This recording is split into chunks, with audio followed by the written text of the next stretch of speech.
पिताजी जल्दी चलिए, वरना मैं आज स्कूल में देरी से पहुंचूंगा। मेरी टीचर बहुत गुस्सा करती है।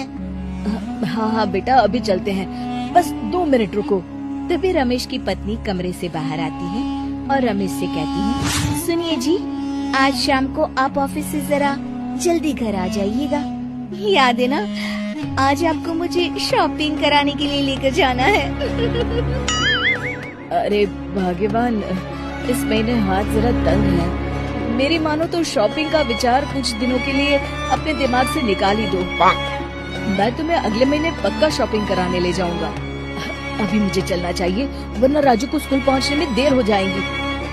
देखिए जी, अब आपके ये बहाने पुराने हो चुके हैं। मैं कुछ नहीं जानती। आज शाम को मुझे शॉपिंग करने जाना है, मतलब जाना है। आगे आपकी मर्जी। अच्छा ठीक है भाग्यवान, अब तुम पूरा घर सर पर मत उठाओ, मैं कुछ करता हूँ। इतना कहकर रमेश अपने बेटे राजू को लेकर वहाँ से चला जाता है। घर से निकलने के लिए रमेश जैसे ही अपनी मोटरसाइकिल शुरू करता है, तभी उसकी माँ उसे आवाज देकर कहती है, अरे रमेश, आज शाम को मुझे कुछ पैसे दे देना। याद है ना, मैंने तुमसे कहा था कि मुझे मंदिर में चढ़ावा चढ़ाना है। अरे माँ, मेरी तनख्वाह आने में अभी 10 दिन बचे हैं। अभी मेरे पास बिल्कुल पैसे नहीं हैं। हाँ, मेरी तनख्वाह मिलते ही मैं तुम्हें पैसे दे दूंगा। रमेश की माँ चिढ़कर कहती है, अरे तेरा दिमाग तो खराब नहीं हो गया? मैंने तेरे भरोसे मंदिर के पुजारी जी से वादा कर दिया है और तू कह रहा है कि पैसे नहीं है। अब मैं पुजारी जी को क्या जवाब दूंगी? तुझे तो मेरी इज्जत की भी कुछ परवाह नहीं है। अच्छा ठीक है माँ, अब तुम गुस्सा मत करो, मैं शाम तक कुछ इंतजाम करता हूँ। इतना कहकर रमेश वहाँ से चला जाता है। फिर दोपहर को जब रमेश अपने दफ्तर में बैठा होता है, तब उसे अपनी पत्नी और माँ की बातें याद आती हैं। रमेश अपने दफ्तर के एक साथी मोहन से कुछ रुपए उधार मांगता है। अरे भाई मोहन, मेरा एक छोटा सा काम कर दो, मुझे कुछ रुपयों की सख्त जरूरत है। मुझे कुछ दिनों के लिए क्या तुम रुपए उधार दे सकते हो? अरे रमेश भाई, मैं तुम्हें पैसे उधार तो दे सकता हूँ, लेकिन मुझे वक्त पर पैसे लौटा देना। वैसे भी मेरा मानना है कि दोस्ती यारी में कभी पैसों का व्यवहार नहीं करना चाहिए। ये कहावत तो तुमने सुनी ही होगी कि उधार प्रेम की कैंची है। मैं नहीं चाहता कि पैसों को लेकर हमारा रिश्ता खराब हो। अरे मोहन, तुम बिल्कुल चिंता मत करो, मैं तुम्हारे पैसे वक्त पर लौटा दूंगा। फिर मोहन रमेश को पैसे दे देता है। शाम को घर आकर रमेश कुछ पैसे अपनी माँ को देता है और साथ ही अपनी पत्नी को भी शॉपिंग कराने बाजार लेकर जाता है। रमेश की पत्नी और उसकी माँ का स्वभाव जरूरत से ज्यादा खर्चीला होने के कारण दोनों हमेशा बेवजह पैसे खर्च करती हैं। फिर एक दिन, सुनिए जी, अगले हफ्ते हमने छुट्टियों में कहीं बाहर जाने का प्लान बनाया था। आपने पैसों का इंतजाम कर लिया ना? अरे अभी कहाँ, अभी तो मेरे पास बिल्कुल पैसे नहीं है। हम कभी और चले जाएंगे।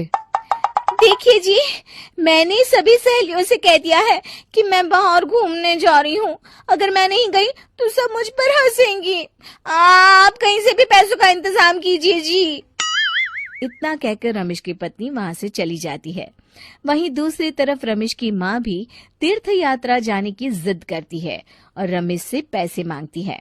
फिर अगले दिन रमेश एक सेठ से पैसे उधार लेकर अपनी पत्नी और बेटे को घुमाने ले जाता है और अपनी माँ को भी तीर्थ यात्रा पर भेज देता है। लेकिन जैसे ही रमेश अपनी छुट्टियां बिताकर वापस आता है, कर्जदार उसका जीना मुश्किल कर देते हैं।